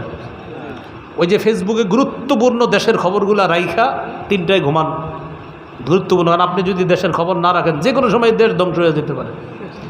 তো এই জন্য আপনার ওই ভালো ধারণা রাখি আমি, তো গুরুত্বপূর্ণ সংবাদগুলো দেখে তো উনিও 3টার দিকে একটা স্ট্যাটাস দেবে যে আজকের মতো ফ্রেন্ডস যারা আছেন, ডিয়ার ফ্রেন্ডস, গুড নাইট, এটা বলে উনি ঘুমায়া যায়। 3টা বাজে উনি বুঝায় যে দেশের প্রচুর খবর রাখছি, আর একটা স্ট্যাটাসে বুঝায় হ্যাঁ অনেক খবর রাখে, কমেন্ট করে 24 ঘন্টায় একজন। উনি দেশের একজন খুব গুরুত্বপূর্ণ ব্যক্তি, বুঝাইতেছে 3টা পর্যন্ত জায়গা থাকে। কেন জীবনটা নষ্ট করেন? হ্যাঁ, 3টা 3:30টার দিকে ঘুম ভেঙে গেছে, 10টার আগে ঘুমায়া যদি যান। 3টায় ঘুম ভাঙলেও 5 ঘন্টা ঘুম হয়, 3:30টায় যদি আপনার ঘুম ভাঙে 5.5 ঘন্টা ঘুম থেকে ভাঙার পর স্ত্রীকে না জাগায়া, সন্তানগুলারে না জাগায়া আস্তে আস্তে কোরআন তেলাওয়াত করেন, যেন তেলাওয়াতে কারো ঘুম ডিস্টার্ব না হয়। ইয়াকিন করেন সহিহ মুসলিমের বর্ণনা অনুযায়ী আল্লাহর ফেরেশতারা কান পেতে মনোযোগ সহকারে আপনার কোরআন তেলাওয়াত শুনবে। এটা মৌখিক ইবাদত, মনে আসেনি? মৌখিক ইবাদত। মৌখিক ইবাদতের মধ্যে আরেকটা জিকির করা। এটা উজানির মানুষে আর জিকির শিখানো দরকার নাই। হ্যাঁ, উজানি মানি তো জিকির। হ্যাঁ, তো জিকির করা। জিকির কেমন? মাশাল্লাহ, মাঝে মাঝে তো মজলিসে বৈশা জিকির করেন, একা রাস্তায় যখন হাঁটবেন তখনও জিকির করবেন। সুবহানাল্লাহ, আলহামদুলিল্লাহ, লা ইলাহা ইল্লাল্লাহ, আল্লাহু আকবার। আপনি জিকির চালু রাখেন। জান্নাতীরা জান্নাতে যাওয়ার পর কোনো আফসোস থাকবে না, একটা আফসোস থাকবে, আল্লাহ আমি যদি দুনিয়াতে ওই সময়টা যে অনর্থক নষ্ট করলাম, নষ্ট না কইরা যদি জিকিরে সময়টা কাটাইতাম, আজকে জান্নাতে আমার অবস্থানটা আরও ভালো থাকতো। এ আফসোস করবে। এই জন্য দুনিয়ার অনর্থক মজলিসগুলো এড়ানোর সুন্দর উপায় লা ইলাহা ইল্লাল্লাহর জিকির বেশি করা। একটু গড়ি চলেন, লা ইলাহা ইল্লাল্লাহ, লা ইলাহা ইল্লাল্লাহ। এবার দেখেন করার সময় একটু খেয়াল করেন তো 2 ঠোঁট লাগে কিনা। আবার করেন, লা ইলাহা ইল্লাল্লাহ, লা ইলাহা ইল্লাল্লাহ। 2 ঠোঁট লাগে? লাগে না। এখন দেখেন একটু মজার তথ্য, 2 ঠোঁট যেহেতু লাগে না, বন্ধুদের মজলিস, চা খাইতেছে 5-6 জন, ওই মজলিসে যাওয়ার পর দেখেন বন্ধুরা আড্ডা মারতেছে। এখন বন্ধুদের সাথে দেখা হয়েছে, মাদ্রাসা থেকে আসছেন ছুটিতে 7 দিনের, অনেক তালেব ইলমদেরকে দেখা যাইতেছে এখানে। তো ছুটিতে আসছেন, এখন বন্ধুদের মজলিসে বইরে গেছেন, কয় চা খা, তো চা খাইতে বসলেন। এখন দেখেন তারা দুনিয়াবি অনর্থক গল্প শুরু করছে, না পারতেছেন উঠতে, না পারতেছেন বসতে। উঠে গেলে বলবে এতদিন পরে আসলো, কেমন দেমাক দেখায়। আবার যদি বৈশা থাকেন অনর্থক পেঁচাল শুনতে হবে, ওই টাইমে কী করবেন? এরকম হা করে থাকবেন, এই দেখেন, আর আমার দিকে তাকান, লা ইলাহা ইল্লাল্লাহ, লা ইলাহা ইল্লাল্লাহ। ঠোঁট লাগেনি? হেরা মনে করবো হা করে আমগো কথা শুনে, আসলে তো লা ইলাহা ইল্লাল্লাহ করে।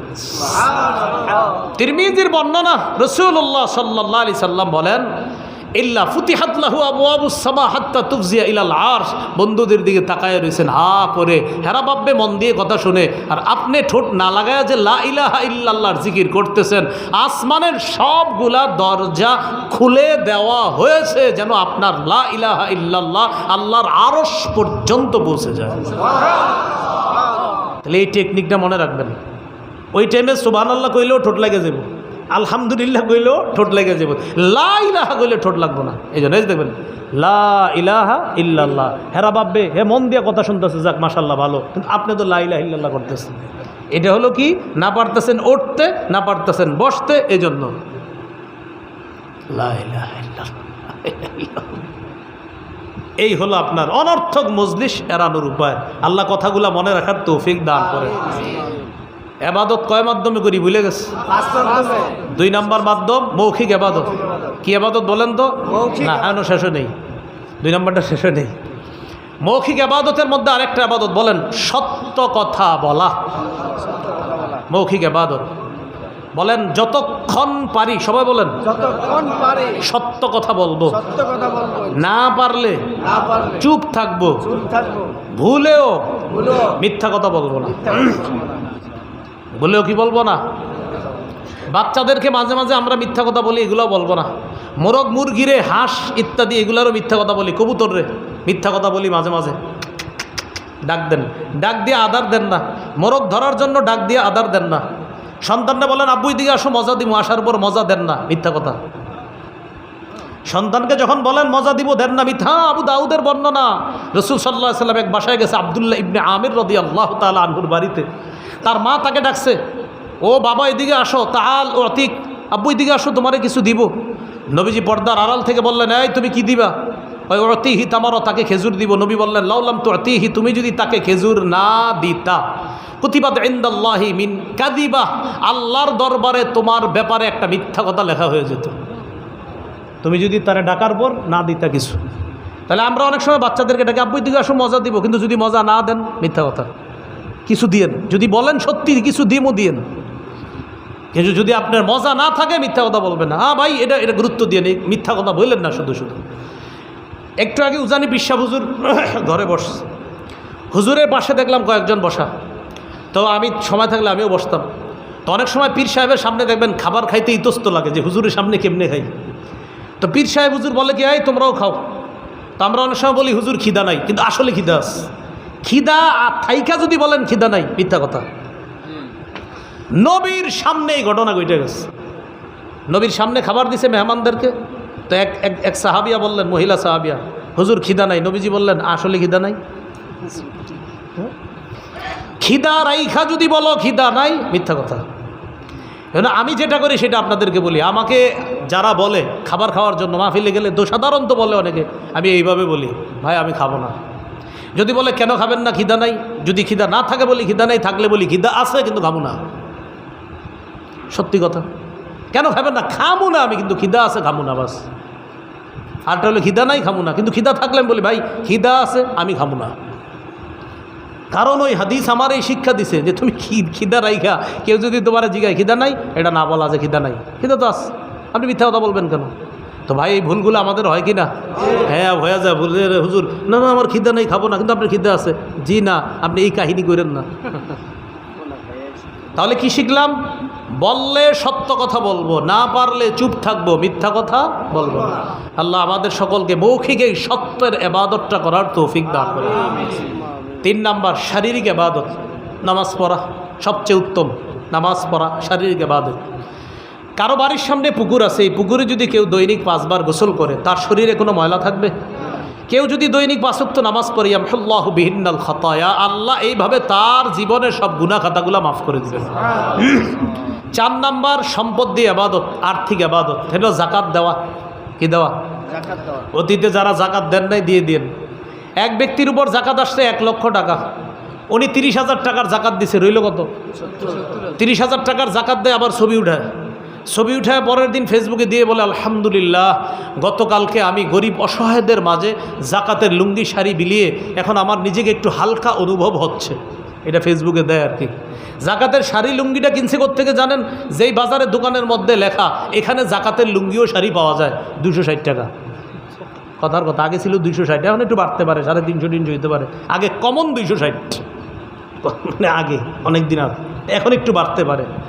এইগুলা কিনা উনি 30,000 টাকার লুঙ্গি শাড়ি দিয়ে ছবি ফেসবুকে দিয়ে দিছে যে আমি আলহামদুলিল্লাহ নিজেকে এখন হালকা অনুভব হচ্ছে। বাকি কত? উনি এটা লেখার পরে যদি জানেন যে আপনারা যেহেতু 70,000 দেন, লিখবেন বাকি 70,000 সাপ। কি লিখবেন? বলেন কি লিখবেন?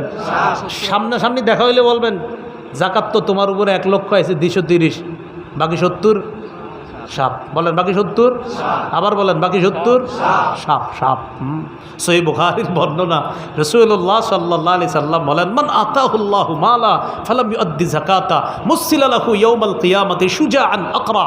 যে যাকাত দেয় না, ওই যাকাতযোগ্য সম্পদটা কিয়ামতের ময়দানে বিষধর সাপ হয়ে পা থেকে পেঁচায় এই পর্যন্ত আসবে, সেইভাবে ফানা ধরে বলবে, আনা কানজুকা আনা মালুকা, আমি তোমার সেই সঞ্চিত সম্পদ যেটা তুমি দুনিয়াতে আদায় করো নাই। কিয়ামতের ময়দানে যে ব্যক্তি যাকাত আদায় করে নাই, তার যাকাতযোগ্য সম্পদ এইগুলাকে পুরায়া পাত বানানো হবে। এই পাত দিয়ে লন্ডি করা হয় দোকানের মধ্যে, যে ইস্ত্রি দিয়ে এই জাতীয় একটা বানায়া তার কপাল, তার পার্শ্ব আর পিঠে গরম শেক দেওয়া হবে। এইভাবে কিয়ামতের ময়দানেও তার এই গজব হতে থাকবে। একদিন হবে এই গজবটা, কিয়ামত জাহান্নামে যাওয়ার আগে কয়দিন হবে বলেন না, কয়দিন? আবার বলেন। যারা যাকাত দেয় না এরা কয় একদিন কি কোনো ব্যাপার? নবী বলে একদিনের পরিমাণ 50,000 বছর। কয় হাজার? এটা হলো জাহান্নামে যাওয়ার আগে। তো অনেকে ভাবতে পারে একদিন কি আর কোনো, নবী যেমনি কইছে হাদিসটা ঠিক আমি এমনি কইলাম, যে একদিন নবী বলে কানা মিকদারুহু 50 আলফা সানা, একদিনের পরিমাণ মাত্র 50,000 বছর। তাহলে আর্থিক ইবাদত যারা যাকাত দেন, প্রিয় ভাইয়ারা, আপনারা মেহেরবানি করে উজানি মাদ্রাসার মুফতি সাহেবের সাথে বৈশা বকেয়া জাকাতগুলা আদায় করে নেবেন, ভবিষ্যতেও জাকাত আদায় করবেন। আল্লাহ তৌফিক দান করেন। 5 নাম্বার ইবাদত যেটা আমরা শরীর দিয়ে করি, অর্থ দিয়ে করি, হজ করা। কি করা? হজে গেলে টাকাও লাগে, শরীরও লাগে। কি লাগে? টাকাও লাগে, শরীরও লাগে। এই জন্য হজ করা। যাদের উপর হজ ফরজ হয়েছে হজ করে নেবেন, হজ আদায় করে নেবেন, এটার কোনো সুযোগ নাই। আল্লাহ হাদিসে কুদসির মধ্যে বলেন, ইন্না আবদান সাহহাতু লাহু জিসমা ওয়া ওয়াসাতু আলাইহি ফিল মাঈশা তামজি আলাইহি খামসাতু আওয়াম। আমি যেই বান্দার শরীর সুস্থ রাখলাম আর যাকে আমি প্রচুর সম্পদের মালিক বানাইলাম, এইভাবে যদি 5 বছর অতিবাহিত হয়, সে যদি হজে না আসে, লামাহরুম, সে বঞ্চিত, সে কপাল পরা, সে হতভাগা। হজে যেতে হবে। যাদের উপর হজ ফরজ তারা হজ করতে হবে। সূরা আলী ইমরানের 97 নম্বর আয়াত, আল্লাহ পাক রব্বুল আলামিন বলেন, ওয়ালিল্লাহি আলান নাসি হিজ্জুল বাইত মান ইসতাতা ইলাইহি সাবিলা। কাবা পর্যন্ত যাদের যাওয়ার সামর্থ্য আছে, প্রয়োজনের অতিরিক্ত সম্পদ দিয়ে তাদের উপর আল্লাহর জন্য, আল্লাহকে খুশি করার জন্য হজ করা ফরজ। আবু দাউদের 1721 নম্বর হাদিস, সাহাবী নবীরে প্রশ্ন করলেন, হজ কি প্রতি বছর নাকি জীবনে একবার? নবী বললেন, বাল মাররাতান ওয়াহিদা, বরং জীবনে একবার হজ ফরজ। ফামান জাদা ফাহুয়া তাতাওউন, কেউ যদি বেশি করে এটা নফল হবে। কেউ যদি বেশি করে এটা কি হবে? নফল হবে। টোটাল আলোচনাটা মন দিয়ে শোনেন। আলোচনা শুরু করেছিলাম সূরা জারিয়াতের 56 নম্বর আয়াত দিয়ে। আমি জিন ইনসানকে সৃষ্টি করেছি ইবাদত করার জন্য। তিরমিজির একটা বর্ণনা দিয়ে আমরা শুরু করেছিলাম এইভাবে, আল্লাহ বলছে, যদি ইবাদতের জন্য সুযোগ বের করো, আমি তোমার দারিদ্রতা দূর করে দিব, আমি তোমার অন্তরটা টাকা পয়সায় পরিপূর্ণ করে দিব, অন্যথায় তোমাকে পেরেশানি দিয়ে আমি লিপ্ত করে দিব। এরপর আমরা জানলাম 5টি কথা। 1, আবিধানিক অর্থ, পারিভাষিক অর্থ। আবিধানিক অর্থ চূড়ান্ত বিনয়ের সাথে আল্লাহর আনুগত্য করা। পারিভাষিক অর্থ ছিল গোপনে প্রকাশ্যে ভালো কথা বলা, ভালো কর্ম করা, সব যদি আল্লাহ পছন্দ করেন এগুলাকে ইবাদত বলা হয়।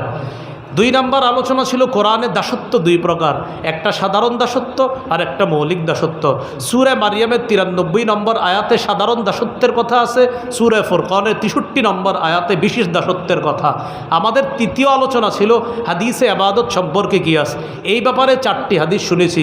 আবু দাউদের 1479 নম্বর হাদিস, তিরমিজির 2201 নম্বর হাদিস, মুসনাদে আহমদের 6895 নম্বর হাদিস, সহিহুল জামে 4214 নম্বর হাদিস।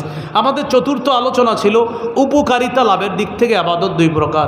নিজে ইবাদত করে উপকার লাভ করা, তিরমিজির 2910 নম্বর হাদিস শুনেছিলাম। অন্যের সাহায্যে ইবাদত করে উপকারিতা লাভ করা, সহিহ বুখারীর 5353 নম্বর হাদিস শুনেছিলাম। আমাদের 5 নম্বর আলোচনা ছিল আমরা 5 মাধ্যমে ইবাদত করি। 1, অন্তর দিয়ে, এটা আত্মিক ইবাদত। 2, মুখ দিয়ে, এটা মৌখিক ইবাদত। 3, শরীর দিয়ে, এটা শারীরিক ইবাদত। 4, টাকা দিয়ে, এটা আর্থিক ইবাদত। 5, শরীর এবং অর্থ দিয়ে, এটা আর্থিক এবং শারীরিক ইবাদত। আল্লাহ বলেন, আমি তোমাদেরকে বানাইছি ইবাদত করার জন্য। কতদিন? মৃত্যু পর্যন্ত। আল্লাহ আমাদের সকলকে মৃত্যু পর্যন্ত যেন আমরা আল্লাহকে খুশি করার জন্য ইবাদত করতে পারি। আল্লাহ তৌফিক দান করেন। এই জায়গায় যারা আছেন, আমার সংকলনটা যারা সংগ্রহ করেননি, অনলাইন থেকে সংগ্রহ